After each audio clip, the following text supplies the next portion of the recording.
शत्रुपा से सृष्टि बताई गई है। इसी तरह से इस्लाम में आदम और हव्वा, वहां कहते हैं सबसे पहले सृष्टि हुई आदम और हव्वा, इसलिए वो लोग कहते हैं आदमी, हम 5 आदमी हैं। और अपने यहां कहते हैं मनुष्य, मनु के हैं इसलिए मनुष्य, आदम से हैं इसलिए आदमी, सीधी सी बात है।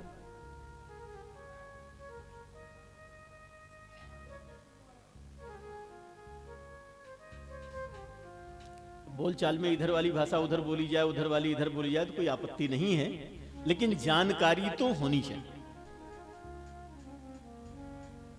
और कोई कहे कि आप मनुवादी हैं तो गर्व से कहना चाहिए कि बिल्कुल हैं। जब हमारे पूर्वज मनु महाराज हुए तो हम हैं, इसमें क्या संदेह वाली बात है, बिल्कुल सही है, हैं?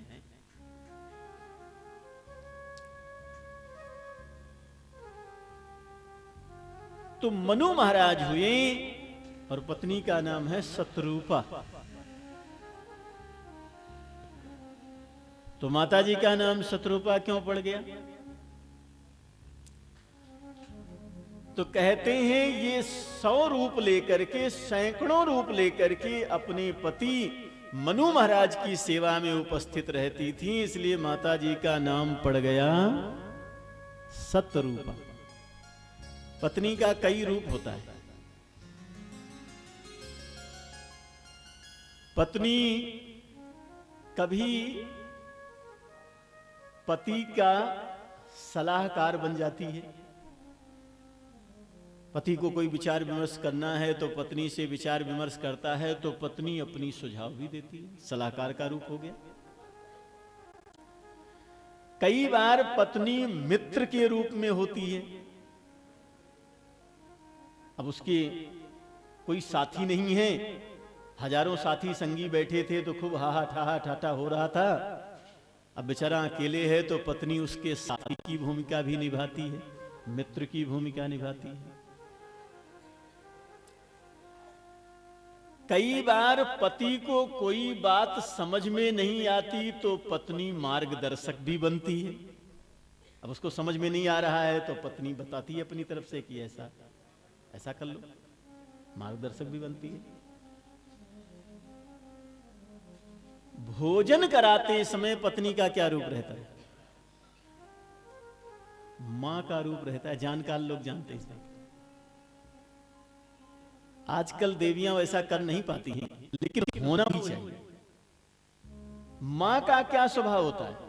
मां अपने बच्चे को जब भोजन कराती है तो उसकी ये भावना रहती है कि ये शांति से ज्यादा भोजन कर ले, अच्छा से अच्छा भोजन कर ले। पत्नी जब भोजन कराने बैठे तो उसकी ऐसी ही भावना होनी चाहिए कि भाई कोई झंझट होगा वो आपका झंझट अपनी जगह रहेगा, भाई आप तो प्रसाद प्रेम से पाओ। लेकिन महाराज हे भगवान, देवियां और समय तो मिलता नहीं बात बताने की, जब भोजन कराने बैठी उसी समय बोले तुम्हारी मां ने ये कहा, तुम्हारे बाप ने ये कहा, तुम्हारे भाई ने ये कहा। और जो दिन भर का बवाल हुआ था घर के अंदर वो सब भोजन के समय ही वो बताएगी। और पति भी उस समय कहेगा भोजन हटाओ, पहले झगड़ा होगा हमारा, उसके बाद देखेंगे। किसी ने ऐसा क्यों कहा?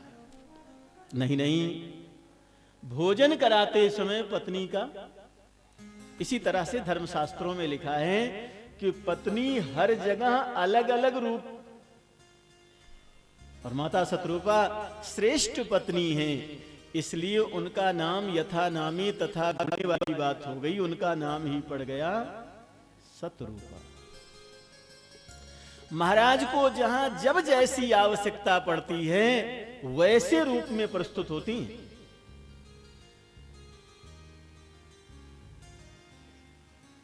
एक भगत जी हमको सुना रहे थे कि महाराज ऐसी घटना हुई कि हमारा कहीं ट्रांसफर बहुत दूर हो गया।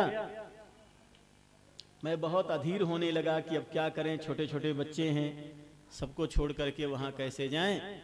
हमको कुछ ही समझ में नहीं आ रहा था, हम बहुत परेशान थे। तो पत्नी ने पूछा क्या परेशानी है? बोले अब छोटे छोटे बच्चों को छोड़ करके कैसे जाएं। हमको कोई उपाय नहीं सूझ रहा है। तो उन्होंने कहा, हमारी पत्नी ने कहा, हम उपाय कर देते हैं आपका। अपने भाई को बुला करके बच्चों को मामा के यहाँ भेज दिया और पत्नी ने कहा, कहाँ चलना है तुमको, लाओ बैग, हम तुम्हारे साथ चलते हैं। तो कहने लगे, महाराज उसने तो मेरा मनोबल ही बढ़ा दिया। हम तो बिल्कुल जहां फेल हो रहे थे, नर्वस हो रहे थे, वहां उसने हमारा मनोबल बढ़ा दिया। हम चले गए बाद में। तो पत्नी कैसी होनी चाहिए? माता शतरूपा उसको अपने चरित्र से शिक्षा देती है। और एक सज्जन हमसे कह रहे थे, गुरुजी पत्नी क्यों कहा गया? पत्नी का मतलब क्या है? बोले जो पति पर हमेशा तनी रहे, किसी बात में झुकने को तैयार ही न हो, वही पत्नी। नहीं नहीं, ऐसा नहीं होना चाहिए। गोस्वामी जी कह रहे हैं, दंपति धर्म आचरण नी का। मनु महाराज का दाम्पत्य जीवन बहुत बढ़िया।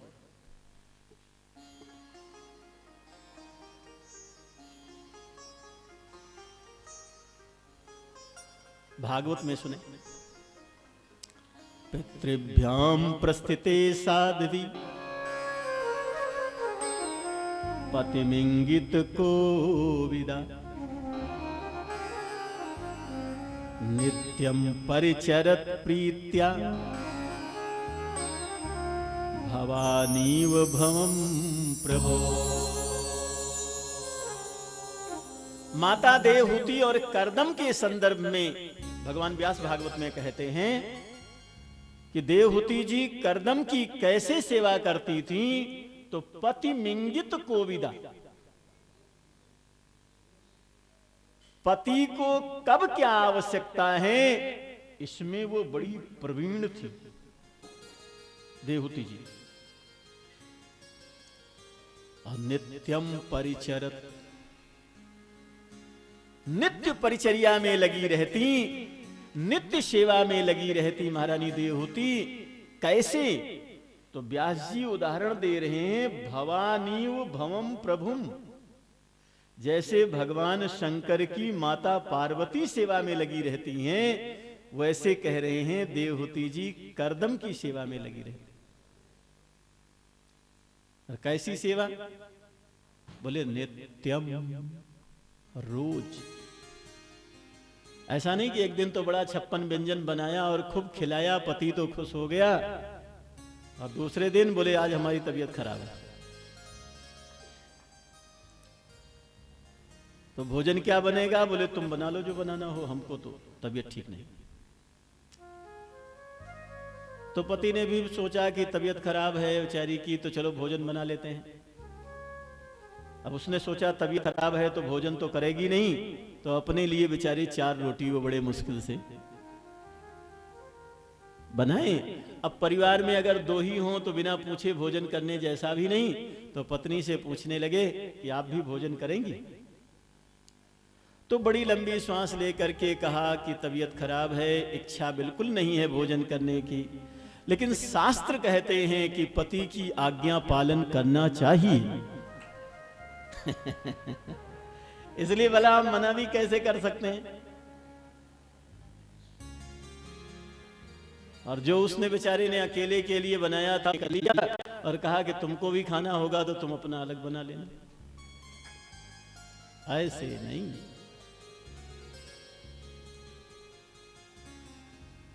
मनु महाराज का बड़ा दिव्य दाम्पत्य जीवन है।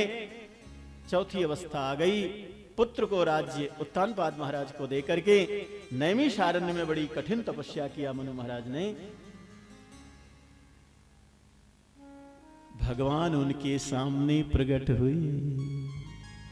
बोले भक्त वत्सल भगवान की। वरदान मांगो। तो दानी शिरोमणि कृपा निधि नाथ कहूं सती भाई, चाहूं तुम्हें समान सुत प्रभु सन कमन दुराव। आप जैसा बेटा चाहिए। अब बड़े ध्यान से सुनना। मनु महाराज जीवन भर गृहस्थी में रहे। इनके पुत्र हैं उत्तानपाद और प्रियव्रत, और जंगल में तपस्या करने आए और भगवान उनको मिले तो भक्ति क्यों नहीं मांगा, बेटा क्यों मांगा? पुत्र तो इनको था ही। तो कहते हैं कि मनु महाराज ने भगवान को पुत्र रूप में इसलिए मांगा कि भक्ति किसको कहते हैं?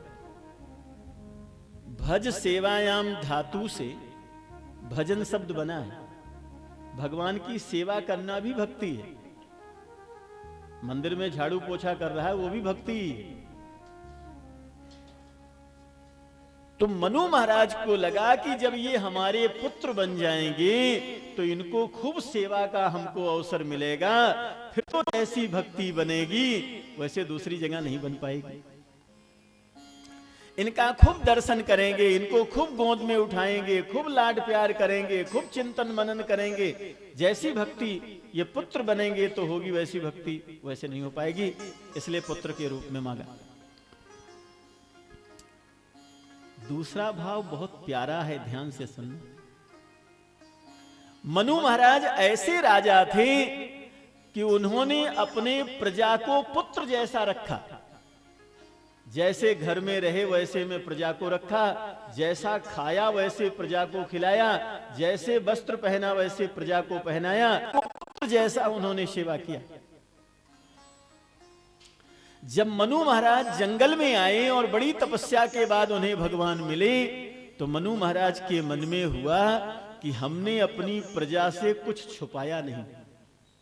जो कुछ हमको जीवन में मिला हमने प्रजा के सामने रखा, और आज हम जंगल में आए और आज यहां हमको भगवान मिल गए, और ये बात अगर हम प्रजा से छुपा लिए तो हम बड़े ईमानदार राजा नहीं कहे जाएंगे। नाश्वर वस्तुओं को तो प्रजा के सामने हमने खोला, और जिसमें सबका कल्याण था उसको हमने प्रजा से छुपा लिया।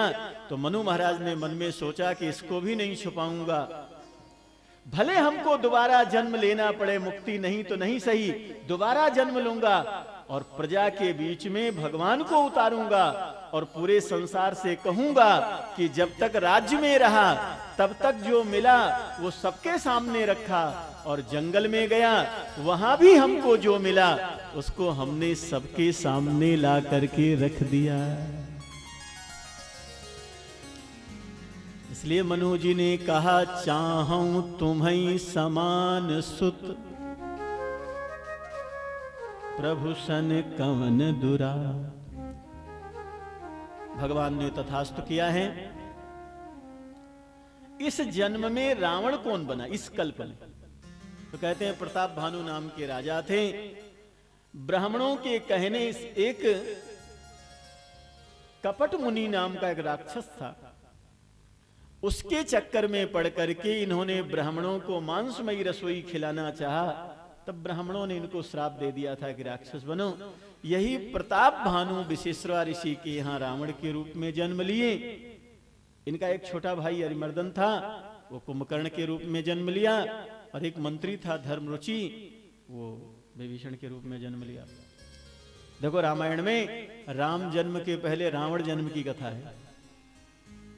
महात्मा कहते हैं ठीक ही है, पहले अंधेरा होता है फिर हम प्रकाश की व्यवस्था करते हैं, पहले बीमारी आती है फिर बाद में दवा तैयार की जाती है, पहले समस्या आती है फिर उसका समाधान होता है। रावण समाज के लिए समस्या है और भगवान उसके समाधान। तपस्या करके रावण ने ब्रह्मा जी से वरदान मांग लिया और फिर बहुत अत्याचार किया। सब लोग समुद्र के किनारे इकट्ठा हुए और सब भगवान को पुकारना चाहते हैं। भगवान शंकर ने अपना मत दिया कि हरि व्यापक सर्वत्र समाना, भगवान सब जगह विद्यमान हैं। अगर उन भगवान को हम यहीं पुकारेंगे तो भगवान यहीं प्रकट होकर के दर्शन देंगे। तो समुद्र के किनारे सामूहिक रूप से स्तुति रामायण में हुई है, जिसमें प्रकट होकर के भगवान ने देवताओं को आश्वस्त किया है। ये स्तुति श्री राम जन्म के पहले आई है, तो हम भाव से गाएंगे और ऐसी भावना करेंगे कि हम आपकी कथा में भी भगवान पधारें और हमारे जीवन में भी भगवान का प्रेम आप सुनिए और गाइए।